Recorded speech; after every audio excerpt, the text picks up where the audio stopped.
Teams like France, Ireland, and South Africa are right now the best teams when it comes to the kicking game. You might see this as boring, but it can actually turn out to be one of the most interesting things of the game as you learn from it. Right now, it is very risky to get into a tennis rugby against France.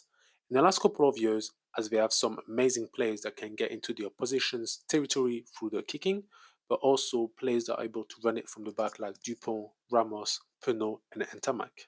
However, the solution to stop France tennis rugby might have been found in France. During a Pro Day 2 game, Biarritz used the offside rule when entering this tennis rugby really well. Instead of having the usual one line of players on the 50-meter line and other players kicking and running from the back, two other players stayed between the 10 and 22-meter line of the other team.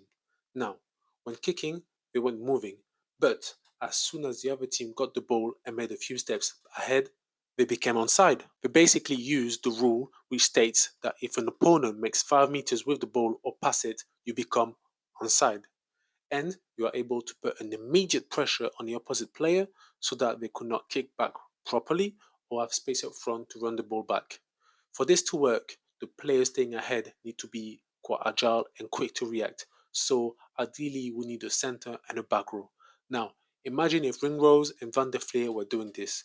That could be how Ireland, for example, could potentially stop South Africa at the next World Cup, or South Africa stop Ireland with Kolisi and Nam up there. I'm sure some will use this tactic at the next World Cup.